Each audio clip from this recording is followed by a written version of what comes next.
Well, it came down to me being right. You are the Scarlet Witch, she says.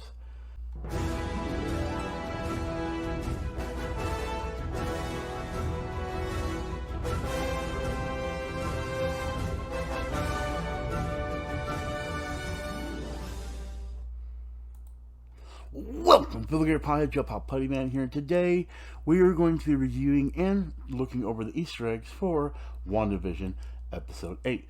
And if at any point you do like this video or any of the information might be interesting to you, please consider going ahead and hit that subscribe button. It's a big deal. It really helps a YouTuber like myself, and it helps the channel grow. So let's go ahead and get into this review and the Easter eggs.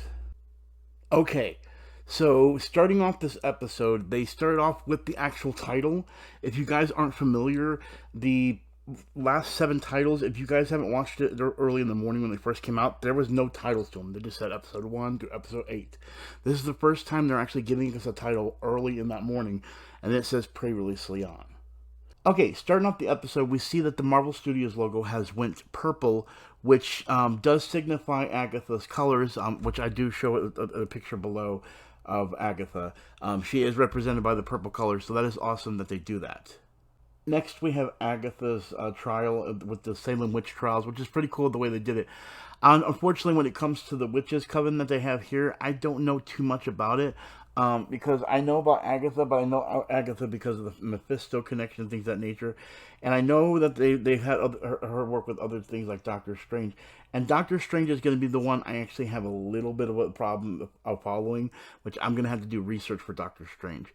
Because once we started going to Doctor Strange and going on Vision, all that, we kind of go out of what was the Avengers line that I may not have, that I know I not distanced myself, but more didn't put myself into. And so there are some of the stuff in Doctor Strange. The reason I know about Doctor Strange is because the way he spiderwebs out between characters like Ghost Rider and Daredevil, he's able to web out with them. But I just didn't have a fascination with the way the comic was when it back in the 90s and even the 2000s. So there's going to be some stuff that's going to miss my connection, and definitely Agatha and the magic are going to be a little bit of a problem. So of course Agatha has to basically find out how Wanda's doing this. So apparently Wanda did this on her own. You see at the end of the episode, she did this all her own out of like just her emotions and everything. This episode was driven with emotions and horror. I want to go back and state that as well. I know that they stated that the new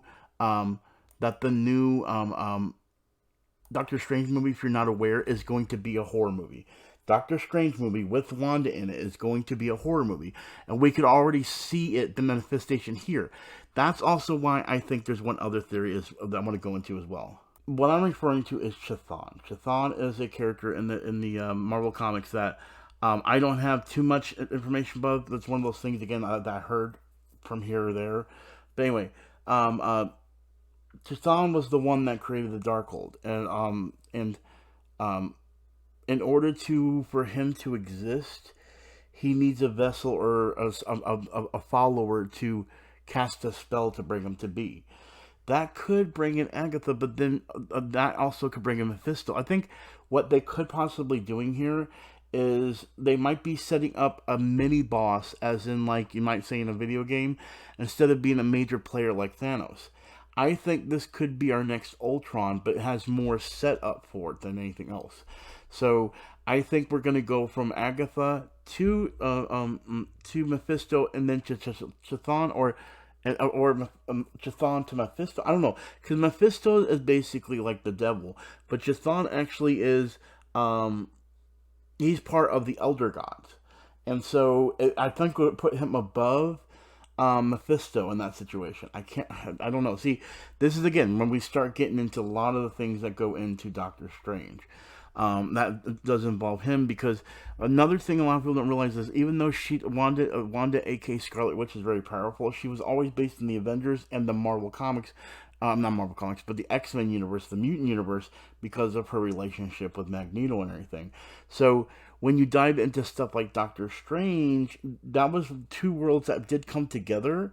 But again, because unless you're, depending on where you're following, that's where you see your Wanda. My Wanda is not the Doctor Strange Wanda. My Wanda is the Scarlet Witch X-Men Wanda. So that's where things get connected. And if you're a fan of the Doctor Strange series, I'm sure you can comment below and fill in some stuff that are intertwining here. But let's continue. Then we get into the young Wanda when she was a kid. Now here's the thing that I find that's kind of broken is, well, already broken, is the whole Magneto origin, where Magneto is her father for her and Pietro. So this is where they draw a line that I'm not seeing, and why they're showing this origin still, because okay, yeah, that's her origin now, but maybe they're trying to say that because she's able to alter reality, that she's already done it.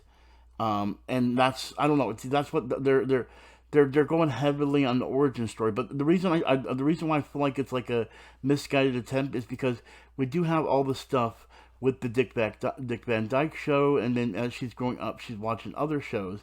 So I feel like even when Catastrophe was going on, she did, go through it, because I mean we have the whole Stark Industries bomb that happened, and like they had to point that out, bring back Stark and everything.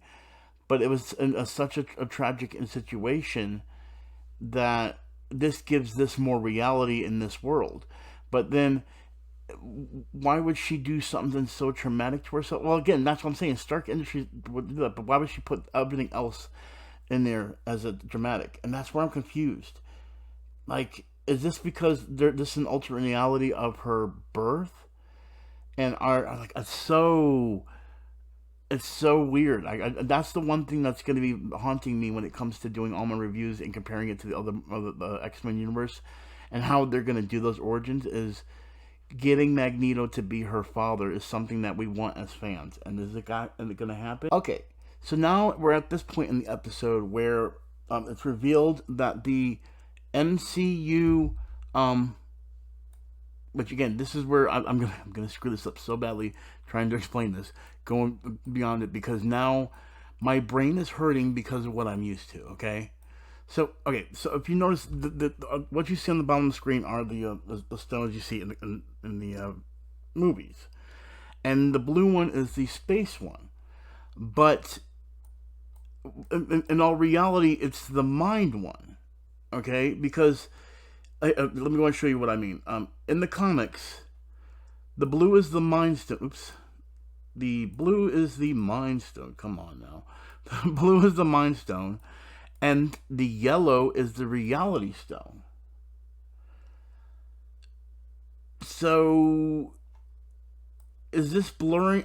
Again, this is where my brain hurts. Is this blurring the line between MCU or an alternate reality version of her, which would be the one that could also be the Fox X-Men?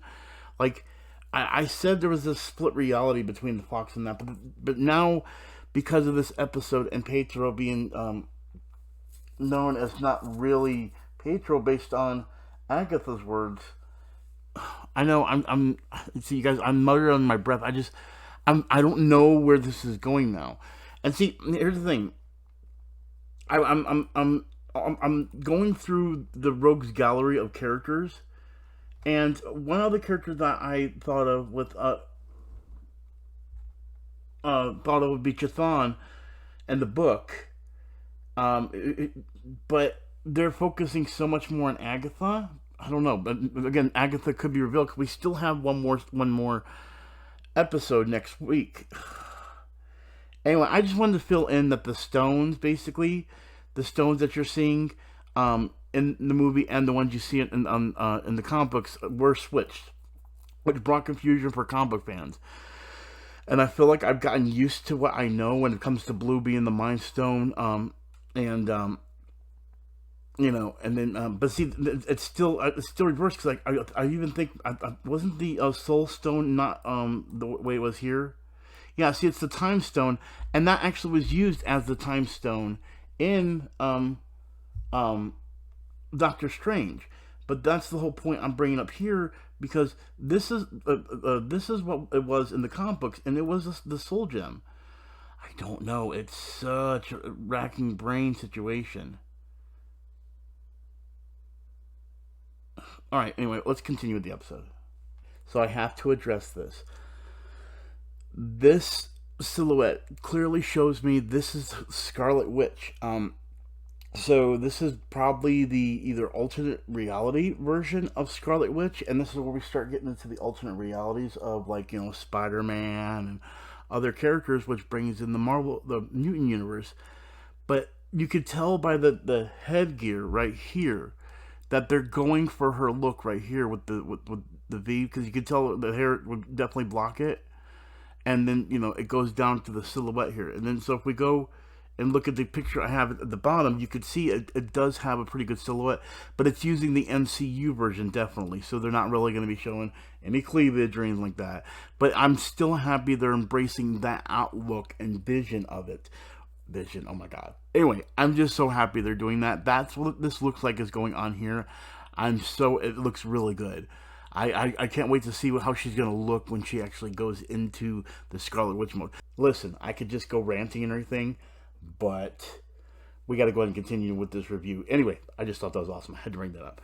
Then, of course, we have the relationship with Wanda and Vision building. Nice and sweet. And then there's Hayward and Vision's body. And, of course, Wanda is distraught and she doesn't know. And she says she can't feel him when she finally just forces herself upon the body of Vision. And so, you know, but being lifeless means you can't feel no one either. You know what I mean? I don't understand what they're going for. Like, are they trying to say that in some ways he's lost his soul? I don't know. And then there's the warping of reality, where she definitely changes her own world and makes it to what she wants it to be. Well, it came down to me being right. You are the Scarlet Witch, she says. Agatha said it, alright?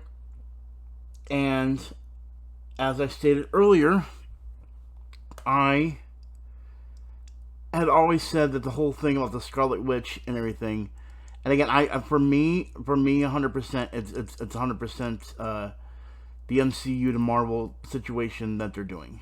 Let me explain it this way. The reason why she said you're the Scarlet Witch is because I believe, again, that maybe there's something that Agatha has to do with the connection to the multiverses. Maybe who she's working for might be needing to find out how she's connected to other universes. This is the Scarlet Witch that's the mutant Scarlet Witch, and she is the Inhuman Scarlet Witch at this moment in the MCU. So, and that's the reason why I'm still gonna put my no more mutants thing where I said no more mutants happened prior. Because let me go ahead and fit in the line and tell me what you guys think. I stated that she was able to split up universes to separate mutants. She's still a mutant, okay? But she never went into the Fox universe, okay? And then we had, of course, and Quicksilver may be the one that's the connection between this, aka Pietro, because if you look at it, if she had the MCU version, or no, let's just say that the Scarlet Witch, well, not Scarlet Witch, but the Wanda we know now, Wanda, we're going to refer to Wanda and Scarlet Witch. The Wanda we know now actually stems from a universe where the X-Men and the mutants come together. But of course, when she split off, things change, looks, things of that nature. That's the reason why in the MCU version, Pietro looks the way he does, aka Quicksilver, and then there's the Fox universe. If she did do the No More Mutants, split up the universes, then this would be the mutant one that we would see that would be over in the Fox universe if she was able to accomplish it. I think that's the problem. She never was to accomplish it. She can only keep herself sentient in one world, and she chose MCU world. Why? That's what I don't know. But still, again, you know, I guess, well, that had to be explained because they were. See, here's the thing: in the Fox world, they were going to use her, so I guess maybe that's what they're doing here. I don't know. It's so hard to explain. I'm gonna say this right now. There's a lot of different stories mixed into this, and as a fan, I'm definitely enjoying it, but I'm also a little bit bewildered trying to figure out where they're going. And I'm kind of glad that's happening because it really kind of helps me enjoy it a lot more. But I want to know what you guys think. Comment below. I appreciate you guys' time, patience with me, and as always, I am Puttyman with Gamer Potheads. Hit that subscribe button, and tell me in the comments below. I'll talk to y'all later. Peace.